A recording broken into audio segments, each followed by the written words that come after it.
Hey everyone. I just got back from an awesome hike. It's Saturday. This should be live public. But I have class, HCRV class at 6 p.m., which is for the private group, but I thought I'd come on. I might move over to the office, maybe hang with you folks. Had a couple things I wanted to talk to just to clear up because yeah, I wanted to have a little chat with my peeps. Hi, Elizabeth Hayes. How are you? Hi, Annie. Hi, Terry Solaris. Lucy Reflections. Member Kathy Sandoval, Susie. Hi. As you can see, you know how much work I get in. You know what? I think I was a Victorian lady in a previous lifetime. How many people watching this right now get more work done in the bed than in their office? Like you just do better working in a bed or lying like this, fiddling on the computer, and it looks like you're not doing anything, but you've actually been working for 10 hours. Anybody but me, like, do your work in the bed?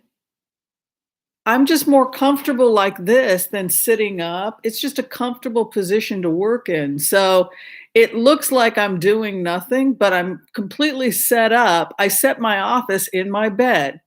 Is it just me? Tell me I'm not alone.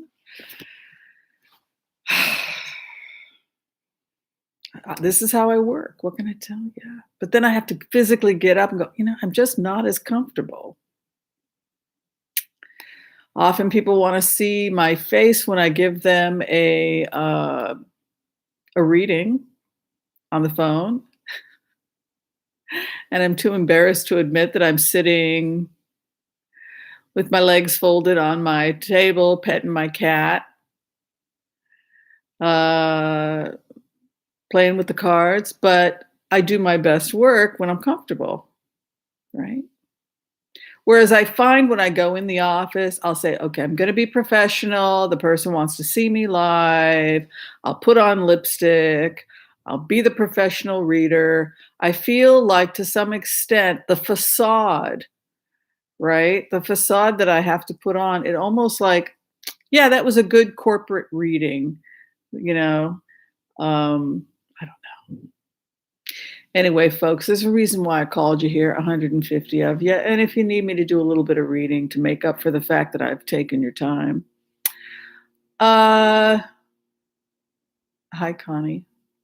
Hi, Elizabeth.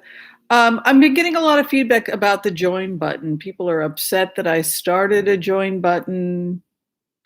Yeah, welcome to the empath's journey, peasant eye. I hope you can join class. I just want everybody who's public to feel better about it if you can't afford to do the join button. So I just want to tell you full disclosure, because I think people are a little bit confused. None of the stuff that I did public is going to go private. So nothing's changed. It's not like you used to be able to do Sunday brunch with me and now you won't be able to do Sunday brunch with me. Nothing about the channel, if you're a public fan, will change. I always do my Sunday. I always do remote views on Fridays. I like to do interviews on Mondays. I try to do a one taped remote view. If I can, I like to do a taped remote view and the cards once a week. And that's pretty much been what I've been doing for about 3 years. I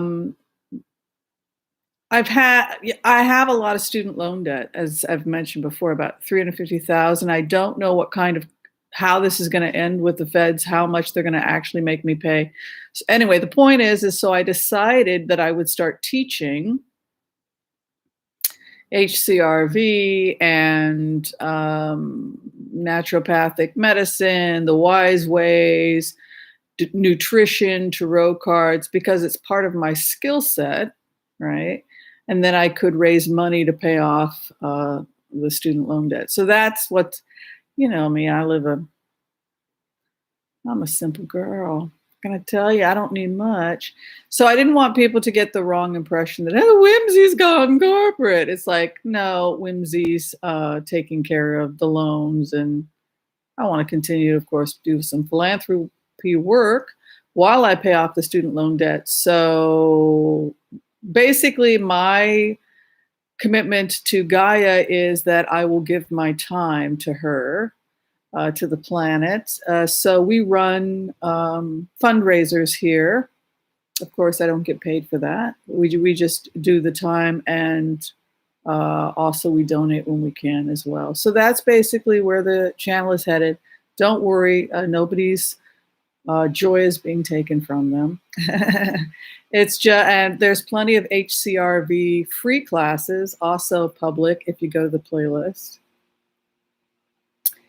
It's just a cool way to pay me to use my existing skill set to teach a couple classes, hang out with me. Not fairies and angels. Those are folks that want to get together and do meditation and hear my meditations.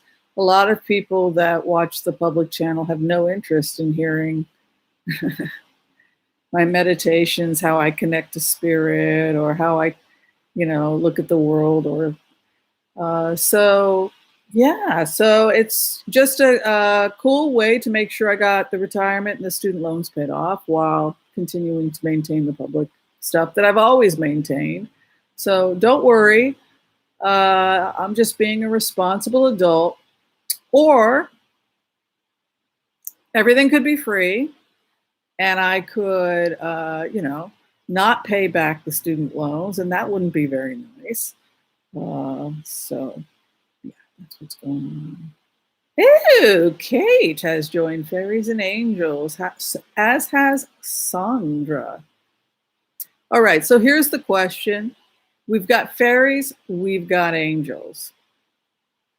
Tell me, are you a fairy? Are you fae?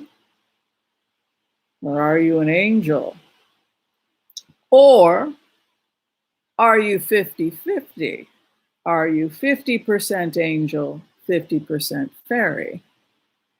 My next question, of course, is what do you think about when you think about fairies, nature spirits, versus angels? The Hebrew word is malachim, messengers, right? So when you think about the energy of fairy, the nature sprites, the energies that, well, you know what fairies are. Do you think you gravitate more to being, we've got a muggle here. Shop girl is a high energy fairy. Malachim. Zvicharas nachon. Very good. Bidiyuch. You get special extra star. Gold star for Zivcharaz. Yofe. All right. Susan got her first vaccine. Interesting question. So fairy or fae? And then I'm going to have, are you 50-50, 100%, 25%, 50% angel, 50% diva for Joan Sobel? Interesting. Fairies. Some people believe that fairies are actual entities that are energies that have a symbiotic relationship with nature.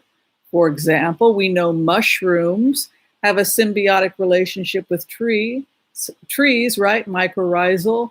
They help break up the soil, and they actually communicate with the trees and pass nutrition back and forth. So one idea was that the nature spirits had a symbiotic relationship with the energy of the trees. The energy of the trees and the fairies intermingled, allowing a kind of, basically an energetic symbiosis. The trees are allowed to grow. They are attached to the natural elements. For example, you might have a particular fairy or nature spirit that tends to hold up the energy around, say, a particular type of mushroom or tree. That's my understanding of it. Celtic Tarot Sheila is 100% fairy. So, what do y'all think, folks, about Whimsy, Dr. Whimsy? I'll let you decide. Am I 50% fairy, 100% fairy? I tend to feel that I'm more of a fairy than an angel. And do you think that we should put angels on Mila? There, no, she says no. She knows how to say no. You know how to say no? Hmm? Yeah? You see yourself there? Right, but you also have, if you look at shamanic views about plants, plants have a consciousness also, right? So if you ingest the plant, you're taking on the attributes of the plant, right? Hello, Sandra, and welcome to Fairies and Angels.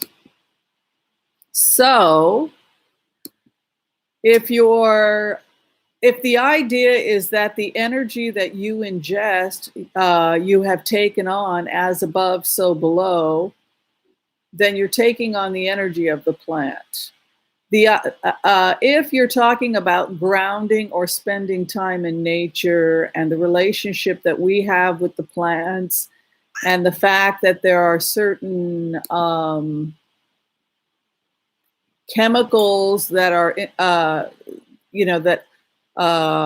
chemical signals that are taking place between the plants and possibly between humans and plants.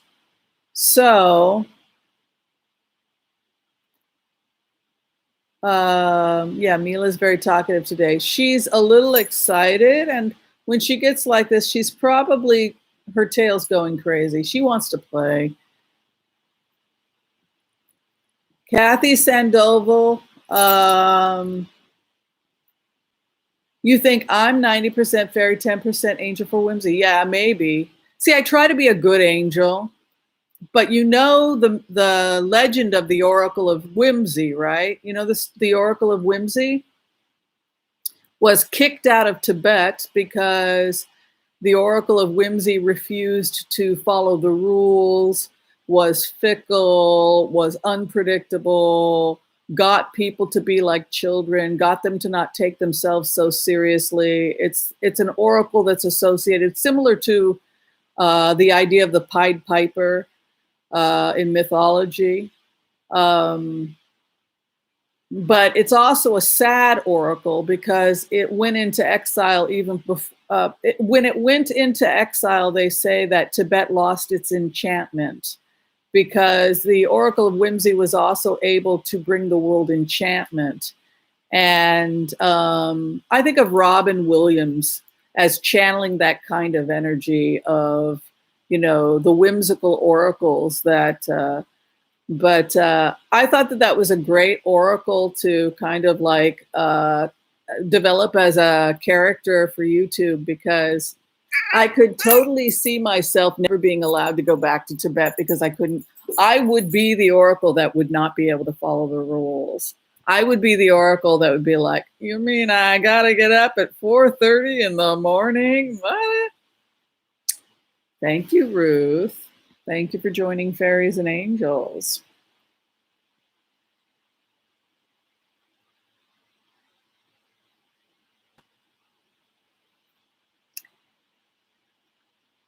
Melinda Ducher, there's a song like that. I love you just the way you are. Okay, here's another question. Where are my cards? I went and I had a beer today. I've been drinking beer again, and you know how I am. I can only do. Renee and I started hanging out, and we went down. Hi, Carl.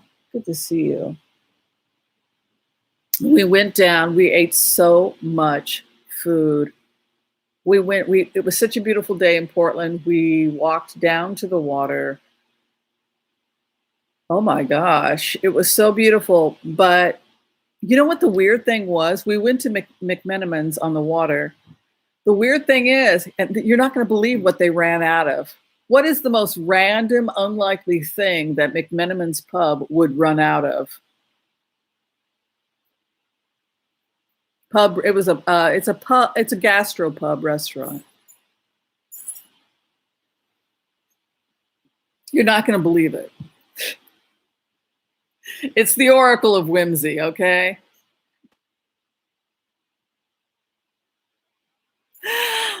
One beer. I can't finish a beer. I don't think Renee finished either. I think we like drank like 2/3, you know. But it tasted good. They ran out of coffee. Who runs out of coffee? They were like, I said, "Oh, you have any coffee?" Thinking like, of course we can make a pot of coffee. Like, when do you ever go to a restaurant and say, "Yeah, you got some coffee?" And they say, "No, no, we don't have any coffee." So it's just like, oh, they must not have the stuff you make in the large pots. Okay, well, they probably just have an espresso machine. That's cool. Well, can you make me a latte? Yes, Neil, I love you. Um, he says, no, we can't. We have no coffee. You have no coffee in this restaurant. I'm sorry, I'm having a reaction to her now. Anyway, so he said, well, you could go across the street, you could buy some coffee, and then you could come back. I just can't. So we didn't get our coffee. So that's probably what I'm going to do now is I'm not used to this feeling. So I had a coffee we both felt like a little woozy. So we went for a walk and we had a coffee, but I'm still feeling like I'm not quite myself. So I think I'll make a cup of tea or another cup of coffee before class starts at 6.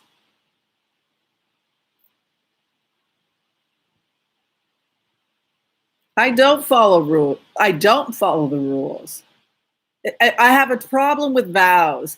Like I was thinking of all the oracles that I would follow, it would be the Oracle of Whimsy because I can totally relate to the fact that that oracle can't, will forever have to be in exile because it can never follow the rules, right? There's always, if it followed the rules, it would cease to be the Oracle of Whimsy because being capricious and enchanted and doing things spontaneously is the nature of the oracle. So it's kind of a sad story when you think about it, that it's just kind of like dreaming of going back and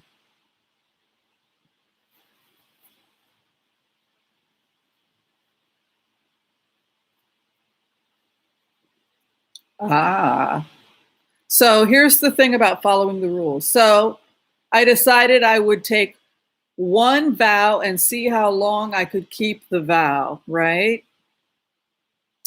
Yeah, whimsical, exactly. It translates as capricious or whimsical, this particular oracle I'm referring to.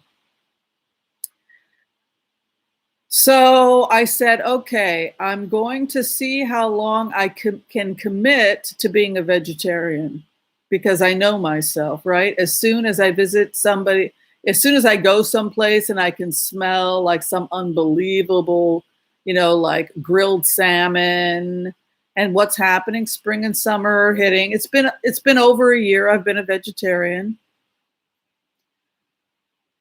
But I'm a Pacific Northwest girl, right? I mean, Alderwood salmon, that's what we do out here, right? So you guys can, yes, we've created a tribe here. Now, what would happen if Whimsy went to Tibet and said, "Yeah, I actually do a character based. Would my head implode, or I don't know?" Because I've never actually been to Tibet, but that'd be kind of funny, right? But what were we talking about? So, what are we talking about? Being fickle, right? So I gave up meat for a year. So now the salmon is coming into season. We're entering into our salmon season, right? So it's going to be, everybody's going to be, we're going to start smelling. If you've ever lived here, we're going to start smelling the alderwood. You know that smell if you are from here. And then you're going to start smelling the salmon grill. I don't know if I can hold out. I'll be quite honest with you. So my friends who are pagans, green witches, they say, "Oh, we're very practical. Just renegotiate it. Go back to the goddess. If you feel like you need a little extra amino acids or omegas, just renegotiate the vow. We're very laid back. Oh, that goddess didn't give you what you need. Just go get that goddess will, you're fired, you're hired." I thought, well, that's actually very convenient. But so I have not done it. I have not done it. But what do you guys think? Once you take a vow, like say to be a vegetarian, do you believe start again with the shish kebab? I don't think I'm going to be eating. See, I never want to say never because I'm planning a trip to Morocco. The best food in the world is North African, right? So who goes to North Africa where there's all those amazing Tangier ovens and I'm going to eat vegetables? I mean, it's just like, see, there's so much of life.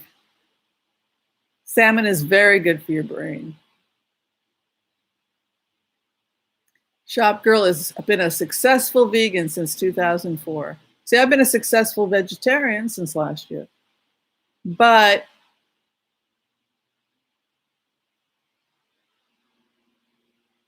see, here's my dilemma, because when I sit in it, when I sit and say, okay, what does Gaia need? What's best for the planet?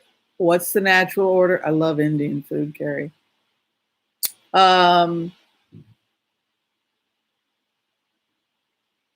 Also I don't want to cause suffering. But then when I sit in the energy, my body says, wow, my health would really be improved if I had fish a couple times a week. It would be better for my health. I would feel better if my physical health would improve if my diet was changed. So it's one of those things we were talking about in terms of ethics. You go, on the one hand, you want to be, you've got your ethics to think about, like me with charity, where I overextended myself and then I had to pray about it and say, okay, I've overextended. I'm going to have to just pull back. It's okay. And then try and seek balance.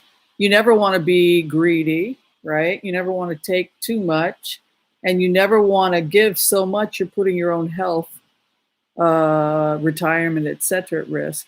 So it's kind of like what Siddhartha Gautama talks about, like the Buddha talked about. You're always trying to find that center. Be honest with yourself and try and find your center. So I don't want to be so rigid and dogmatic. No, I said that I took a vow to be a vegetarian, and even if, whatever, I will refuse. That doesn't feel healthy either. So I'm trying to find the middle path.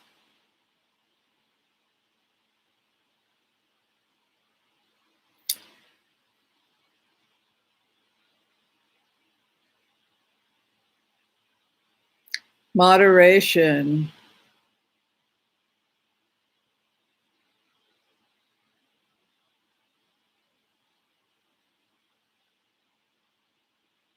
If you're going to be on any kind of a restricted diet, same is true if you're a carnivore, mostly carnivore, which I wouldn't recommend.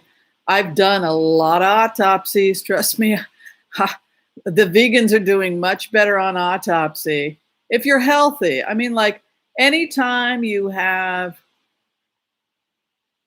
some of these young vegans, say somebody gets hit by a car or something like that, they're or even not so young. On autopsy, we can tell because heart health, heart conditioning, arterial health in somebody who's eating extremely well. It's a weird thing to do an autopsy because there was a point I was thinking when I was studying medicine that we really can't hide from any of our past sins. They're there. We see every scar, all the fat layers from all of those hamburgers, everything. And so even if you're putting makeup on or something like that, when you really get into the body, when you really start to study the body, you see that everything we ever did to the body is there. And to just take a moment to meditate and to love ourselves and realize that. And sometimes I think I drag my body around too much and treat it as an afterthought, and that's not a good way to treat one's body. All right, so did that help work out some of the misunderstandings about why I started the join and how it's you're not going to lose anything just because I'm starting to teach? That's okay. Just wanted people to know that and why I decided to do that. And yeah. So if you're interested in that sort of thing and like to hang, then cool. So if you're in class tonight, like I said, I'll be starting 6 sharp. Bring a notebook, and we'll see you then. Thanks, everyone, for the support, and I'll see you tomorrow, Sunday, at 11 a.m. for brunch if you are part of the public group. Can't wait to see you. Bye, everybody. Bye. Oh, and be sure in the comment sections to leave the questions for tomorrow, and I'll call out your questions. All right. Bye. Thanks, everyone.